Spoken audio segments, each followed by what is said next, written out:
नमस्कार दोस्तों, Lord Buddha study point में आपका स्वागत है। दोस्तों, आज का लेक्चर हमारा ऐसे बच्चों के लिए है जो क्लास 10th में स्टडी कर रहे हैं, जिनको इस साल बोर्ड का एग्ज़ाम देना है।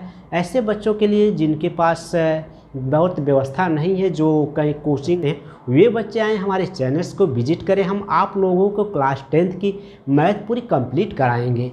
निश्चित तौर से आप हमारे चैनल पे आएंगे तो आपको निश्चित रूप से फ़ायदा ही फ़ायदा होगा। हमारा ये पहला लेक्चर्स होगा, पहला टॉपिक्स है कि हम त्रिकोणमिति, हम ऐसे त्रिकोणमिति शुरू किए हैं तो कंप्लीट पहले त्रिकोणमिति कराएंगे, उसके बाद धीरे धीरे अगले चैप्टर्स को हम कंप्लीट कराते रहेंगे। तो हमारा ये जो चैप्टर्स पहला हेडिंग्स है त्रिकोणमिति अर्थात ट्रिग्नोमेट्री। त्रिकोणमिति क्या होती है? त्रिकोणमिति का मतलब है त्रिकोणमिति ये चीज़ें क्या होती हैं। तो ये देखिए अब क्या होता है। त्रिकोणमिति ये दो शब्दों से मिलके बना है, एक होता है त्रिकोण और एक होता है मिति। ये दो शब्दों से मिलके बना है। त्रिकोण का मतलब ऐसी आकृति जिसमें तीन कोण होते हैं अर्थात तीन कोण, और मिति मतलब मापन। मिति मतलब मापन, तीनों अर्थात हम लोग कह लें कि तीनों कोणों का मापन। इसी को अगर इंग्लिश में कहेंगे तो ये किन शब्दों से मिलके बना है, तो हम देखेंगे कि ये तीन शब्दों से मिलके बना है। ट्राई हुआ, गोनो हुआ और मेट्रॉन हुआ। ठीक, मेट्रॉन। अब ट्राई मिस होता है तीन, गोनो मिस क्या होता है तीनों, गोनो मिस हो जाएगा कोण, और मेट्रॉन मिस मेजर मापन होगा अर्थात, है ना। तो इस तरह से हम लोग कहेंगे कि ट्रिग्नोमेट्री का जो मूल शाब्दिक अर्थ है वो क्या है? तीन कोणों का मापन। अर्थात हम लोग कह सकते हैं त्रिकोणमिति गणित की वह शाखा है जिसके अंतर्गत किसी त्रिभुज के सभी भुजाओं तथा भुजाओं के अंतर्गत दो भुजाओं के बीच जो कोण बनते हैं उन कोणों का मापन ही क्या कहलाता है? त्रिकोणमिति कहलाता है या ट्रिग्नोमेट्री कहलाता है। तो हम लोग इस ट्रिग्नोमेट्री की शाखा में जो हमारी अगली हेडिंग्स होगी, हम लोग कह लेंगे कि ऐसी त्रिकोणमिति गणित की वह शाखा है जिसके अंतर्गत किसी भी त्रिभुज, अगर हम लोग त्रिभुज की बात कर लें, एक हम त्रिभुज ले लें जिनकी भुजाओं ये जो हमारी भुजाएं बन रही हैं ABC, इन भुजाओं तथा इनके बीच कोणों के मापन को ही हम लोग क्या कहेंगे? त्रिकोणमिति कहेंगे। क्या होगा कि भुजाओं तथा भुजाओं के बीच बने कोणों, भुजाओं के बीच बने कोणों का मापन, कोणों का मापन, ये क्या कहलाएगा? ट्रिग्नोमेट्री, त्रिकोणमिति। हम लोग इस त्रिकोणमिति में जो सबसे बेसिक शब्द है, सबसे मूल शब्द है कि त्रिकोणमिति अनुपात क्या होता है। त्रिकोणमिति अनुपात के बारे में पढ़ते हैं, देखते हैं त्रिकोणमिति अनुपात क्या है। त्रिकोणमिति अनुपात क्या होता है? तो हम लोग इस जो क्लास 10th के बुक्स है, 10th का स्टैंडर्ड्स है, उस स्टैंडर्ड्स में केवल हम लोग समकोण त्रिभुज की ही बात करेंगे। केवल समकोण त्रिभुज पर ही हमारी टोटल स्टडी होगी। तो टोटल समकोण त्रिभुज पर स्टडी होगी। समकोण त्रिभुज क्या होता है उस चीज़ को भी जानना होता है। जैसे हमारा आता है कि ऐसा कोई भी त्रिभुज हो, त्रिभुज मतलब त्रिभुज क्या होता है? तीन भुजाओं से घिरी हुई बंद आकृति, घिरी हुई, ठीक, बंद आकृति क्या कहलाएगी? त्रिभुज कहलाएगी। अब इस त्रिभुज में हम लोग देखें तो कई तरह के त्रिभुज होते हैं, सब त्रिभुज पर बात नहीं करेंगे, हम केवल एक त्रिभुज की बात करेंगे जो हमारा क्या है? समकोण त्रिभुज, है ना। समकोण त्रिभुज, ऐसा त्रिभुज, समकोण त्रिभुज अब किसे कहते हैं, ये चीज़ आ गई। तो समकोण त्रिभुज क्या है? तो समकोण त्रिभुज मेनली हम लोग ऐसे त्रिभुज के कहते हैं, ऐसे त्रिभुज को कहते हैं कि जिसमें ऐसा त्रिभुज जिसका एक कोण क्या हो? समकोण अर्थात 90 अंश का। तो ऐसा त्रिभुज जिसकी दो भुजाएं क्या हो? परस्पर परपेंडिकुलर आकर मिलित। इस आकृति को, इस संरचना को हम लोग क्या कहेंगे? समकोण त्रिभुज कहेंगे। और एक चीज़ ध्यान रखते हैं, हमेशा जहाँ पर दो रेखाएं आकर मिलती हैं वही जो होता है कोण हमारा क्या होता है, समकोण होता है, 90 अंश का होता है। अब ये 90 अंश का होता है, यही चीज़ समकोण कहलाएगा, यही समकोण त्रिभुज कहलाएगा। और एक चीज़ ध्यान रखना है कि अब यह समकोण त्रिभुज कहला रहा है। अब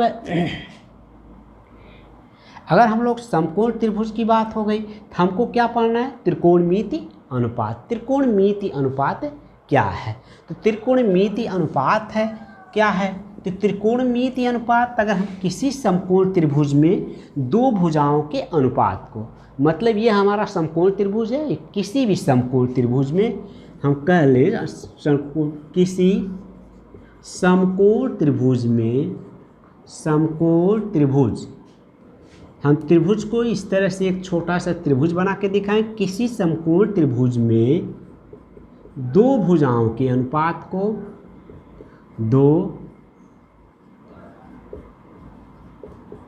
भुजाओं के अनुपात को त्रिकोणमिति अनुपात कहते हैं। क्या कहते हैं, त्रिकोणमिति, त्रिकोणमितीय अनुपात, त्रिकोणमिति अनुपात कहते हैं, है ना। तो किसी समकोण त्रिभुज में केवल दो भुजाओं का अनुपात ले लें तो ये अनुपात क्या कहलाएगा, त्रिकोणमिति अनुपात कहलाएगा। जैसे इसमें कोई भी दो भुजा का अनुपात ले लेंगे, जैसे हम लोग BC अपॉन अगर कह दें यह भुजा एक है, इसमें हर त्रिभुज में तीन भुजाएं तीन कोण होते हैं। जैसे एक कोण ये हुआ, एक कोण ये हुआ, ये भुजा एक हुई ये भी हुई, दूसरी BC हुई और एक हुआ CA। जैसे हम लोग कह लें एक भुजा हमारी क्या है, AB कह लें, ठीक, दूसरी भुजा हम लोग कह लें BC है और तीसरी भुजा हमारी कह लें C। ये तीन भुजाएं हैं। अब त्रिभुज में, समकोण त्रिभुज में किन्हीं दो भुजाओं के अनुपात को हम लोग क्या कहेंगे, त्रिकोणमिति अनुपात कहते हैं। तो तो जो अनुपात हमारा बनेगा एक तो ये बनेगा कि किसी भी भुजा बट्टे हम कह लें, जैसे AB बट्टे अगर हम लोग कह लें AC, तो ये भी एक अनुपात बन गया। लेकिन इस तरह से जो अनुपात बनते हैं, कुल टोटल अनुपात हमारे 6 बनते हैं। उन अनुपातों को हम लोग जनरली क्या कहते हैं, जो हमारा अनुपात इस तरह से बनते हैं तो हमारे अनुपात कितने बनते हैं। जैसे हमारा ये बन गया ये बट्टे ये हो गया, एक हुआ ये बट्टे ये हो गया, चाहे तो हम लोग ये कह सकते हैं BC/AC, ये भी हमारा एक अनुपात हो गया। और एक अनुपात अगर हम लोग ये कह लें कि ये बटा ये कह लें या BC/AB कह लें, तो ये भी हमारा क्या है, त्रिकोणमिति अनुपात है। तो इस तरह से अगर हम लोग देखें तो हमारा कुल 6 त्रिकोणमिति अनुपात बनते हैं। उनको अगर हम लोग उनको लिखना चाहें कि उन त्रिकोणमिति अनुपात को हम लोग क्या कहते हैं, एक होता हमारा साइन होता है, ठीक, और दूसरा क्या होगा, कोसाइन होता है, ठीक, तीसरा हमारा होता है टेंजेंट होता है, ठीक, और चौथा हमारा होता है को टेंजेंट। एक होता हमारा सेकेंट होता है, ठीक, और एक होता हमारा कोसेकेंट होता है। ये हमारे त्रिकोणमिति 6 त्रिकोणमिति अनुपात हैं।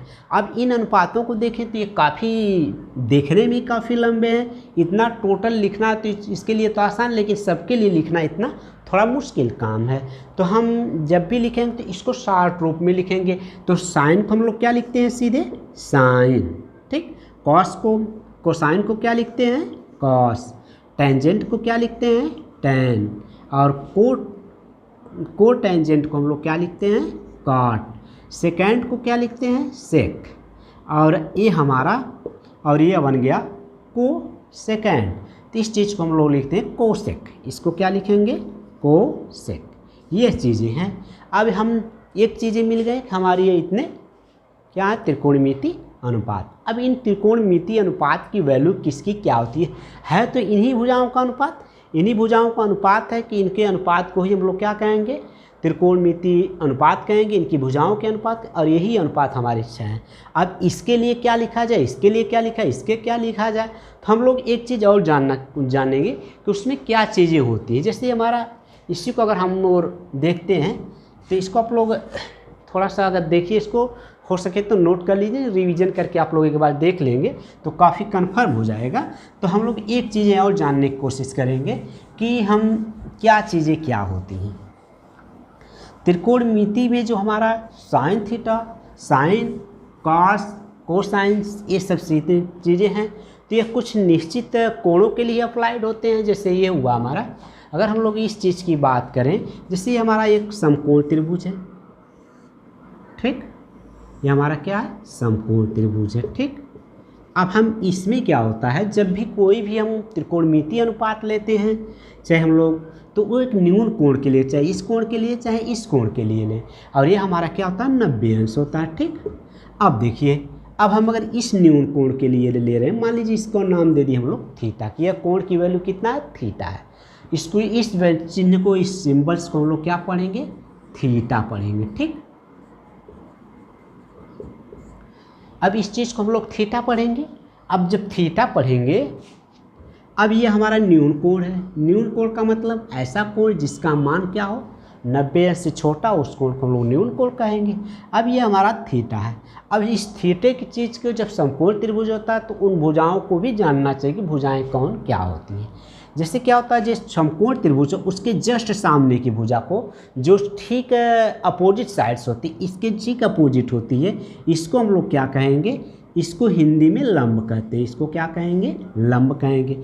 इसी को अंग्रेजी में अगर हम लोग कहेंगे, तो इस चीज़ को हम लोग क्या कहेंगे, परपेंडिकुलर। इस चीज़ को हम लोग क्या कहेंगे, परपेंडिकुलर, ठीक। और इससे जो लगी हुई भुजा होती है उसको हम लोग क्या कहते हैं, आधार कहते हैं। क्या कहेंगे, आधार, ठीक। और इस आधार को हम अंग्रेजी में कहते हैं बेस, ठीक। और 90 अंश के सामने की जो भुजा होगी, उस भुजा को हम लोग कहते हैं, हिंदी में कर्ण कहते हैं, लेकिन अंग्रेजी में क्या कहते हैं, हाइपोटेन्यूज, ठीक, हाइपोटेन्यूज। तो यह चीज़ें हम लोगों को जानना अति आवश्यक होता है कि कौन से, किसको लंब कहेंगे, किसको आधार कहेंगे, किसको कर्ण कहेंगे, ठीक है। अब चीज़ें होती हैं, जैसे हमारा है एक, इस तरह से ले लिए, ये हमारा एक त्रिभुज बन गया, ठीक।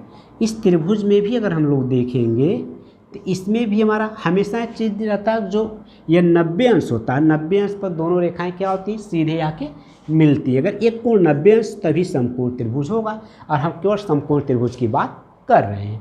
तो जब अगर हम ये न्यून कोण न लेकर के अगर हम लोग ये ले रहे हैं, ठीक, ये हम मान लीजिए कि हमारा थीटा, तो इसके सामने की भुजा ये है, जैसे इसके सामने का भुजा क्या थी, लंब थी, उसी के इसके सामने की भुजा क्या कहलाएगी, लंब कहलाएगी। लंब परिवर्तित हो गया, बदल गया, इसी को हम लोग अंग्रेजी में कह रहे हैं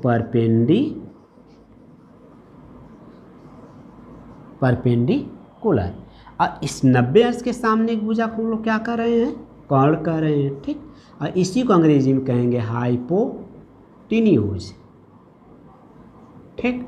और इसके जस्ट इससे लगी हुई भुजा, इस कोण से लगी हुई भुजा को हम लोग कहेंगे आधार, है ना।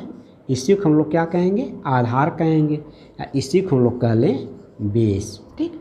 तो इस तरह से हमारा जो कोण होगा, जो त्रिभुज होगा, समकोण त्रिभुज होगा, तो केवल उसको देख करके हम लोग पहले कन्फर्म करना जाने सीखेंगे कि कौन लंब है, कौन आधार है, कौन कर्ण है। अगर हमारा त्रिभुज इस तरह न बन करके त्रिभुज हमारा इस तरह बन जाता, तब क्या होता, मान लीजिए ये भुजा बन गई और ये हमारी इस तरह से आ गई, ठीक, ये बन गया हमारा, ठीक। अब यहाँ पर भी हम देख रहे हैं कि ये भी समकोण त्रिभुज है। इसमें जो ये कोण बन रहा है, ये क्या है, 90 डिग्री है, तो ये भी समकोण त्रिभुज है।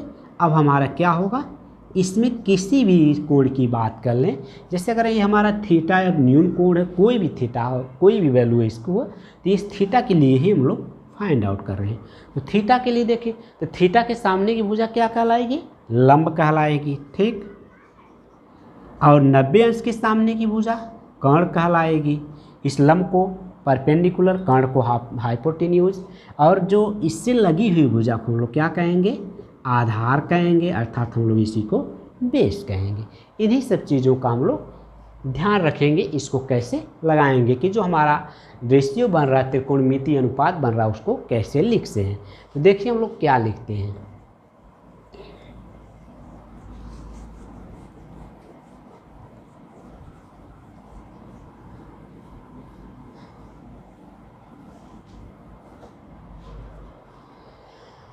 जैसे अगर हम लोग ये ले रहे हैं, एक त्रिभुज बना लिए जो समकोण त्रिभुज है, इस त्रिभुज को हम लोग क्या कह लिए, समकोण त्रिभुज है ABC। इसकी वैल्यू ले रहे हैं, यह थीटा है और ये हमारा क्या है 90 अंश है। अब हम लोग हर रेशियो की चर्चा करेंगे। जैसे ये हमारा है साइन, अब तक तो हम साइन लिख रहे हैं, अब जिस भी कोण की अगर ए की बात करेंगे तो साइन ए लिखेंगे, सी की बात करेंगे तो साइन सी लिखेंगे। ठीक, तो हमारा रेशियो जो है हम क्या लिखेंगे, साइन ए के स्थान पर हमारा क्या है थीटा, तो sine theta is equal to क्या होगा, तो साइन थीटा जो होता है, हम इस चीज़ को याद रखेंगे, साइन थीटा जो होता है हमेशा जो होता है लंब बट्टे कर्ण होता है। क्या होता है, लंब बट्टे कर्ण, अर्थात हमारा क्या है, लंब हमारी कौन सी भुजा है, जस्ट इसके सामने की भुजा, इसी को हम लोग क्या कहेंगे, परपेंडिकुलर अपॉन हाइपोटेन्यूज, अर्थात सी ए, अर्थात हम लोग हिंदी में अगर कहें तो लंब बटा कर्ण। ठीक, अब इसके बाद हमारा आता कॉस, कॉस थीटा लिख ली, उसी एक कोण के लिए करें, इसी कोण के लिए, अलग कोण नहीं है। ठीक, जब इसी की बात होगी तो हम लोग देखेंगे कि यह क्या होगा, सीधे आधार बट्टे कर्ण हो, ये तो लंब बट्टे आधार हुआ, कर्ण हुआ, अब ये आधार बट्टे कर्ण हो जाए, अर्थात आधार हमारा क्या है ए बी है, क्या है ए बी, और फॉन क्या हो जाएगा कर्ण ए सी। चाहे हम किसी भुजा को चाहे सी ए लिखें चाहे ए सी लिखें तो लिख सकते हैं, बदल सकते हैं, कोई दिक्कत नहीं है। तो ये क्या हो गया, हमारे भी आधार है, आधार बट्टे कर्ण। ठीक, और एक चीज़ है, अब हमारा आता है tan, tan theta, tan theta क्या होता है कि सीधे सीधे लंब बट्टे आधार होता है, अर्थात क्या लिखेंगे B C upon A B, ये क्या हो गया लंब बटा आधार, ये हो गया हमारा। तो ये तीन अगर हमको त्रिकोणमितीय अनुपात अगर तीन याद हैं तो हम लोग क्या कर लेंगे, और जो तीन बच रहे हैं उसको लिख सकते हैं। जैसे साइन, साइन का अगर उल्टा होता है कोसाइन होता है, नहीं कोसाइन नहीं होता, सॉरी, इसमें होता है कोसेक थीटा, ये क्या हुआ कोसेक थीटा होगा। ठीक, साइन का उल्टा क्या होगा कोसेक होगा। ठीक, अब कॉस का उल्टा सेक होगा, तो हम इसका जब उल्टा करेंगे तो यही चीज़ हमारी क्या हो जाएगी, बदल जाएगी, अर्थात हो जाएगा कर्ण बटा लंब हो गया। ठीक, और ये क्या हो जाएगा, अगर हम लोग सेक कॉस की बात करें तो इसका उल्टा हो जाएगा सेक थीटा, तो ये हो जाएगा हमारा कर्ण बटा आधार, ये क्या हो गया कर्ण बटा आधार। हम देख रहे हैं कि जस्ट कॉस का उल्टा क्या हो कर्ण बटे आधार। इसी तरह जो टैन है, टैन का उल्टा क्या होता है cot, cot theta is equal to क्या हो जाएगा आधार बटे लंब हो जाएगा। ठीक, ये इतनी चीज़ें हम लोगों को याद करना ही हर हाल में है। ठीक, इसको याद करना भी बहुत आसान होता है। इसको याद करने के लिए हमारा एक ट्रिक होता है, तो जो ट्रिक होता है ट्रिक के हिसाब से देखेंगे तो हमारा लिखते क्या हैं, लिखते हमारा ट्रिक होता है लाल बट्टे कक्का। ठीक, यही लाल बट्टे कक्का हो गया, इसी के आधार पर हमारा ट्रिक टोटल काम करता है। इसी के आधार पर पहला रेशियो हमारा साइन, दूसरा कास। हम देखिए पहला अगर हम साइन थीटा लिखते हैं, साइन थीटा, तो यल बट्टे के क्या हो गया, यल का मतलब लंब बट्टे कर्ण। ठीक, और दूसरा क्या होगा, अगर हम दूसरा कॉस ले रहे हैं तो दूसरी रेशियो ले लेंगे, तो cos theta is equal to क्या हो जाएगा ए बट्टे के, अर्थात हो जाएगा आधार बट्टे कर्ण।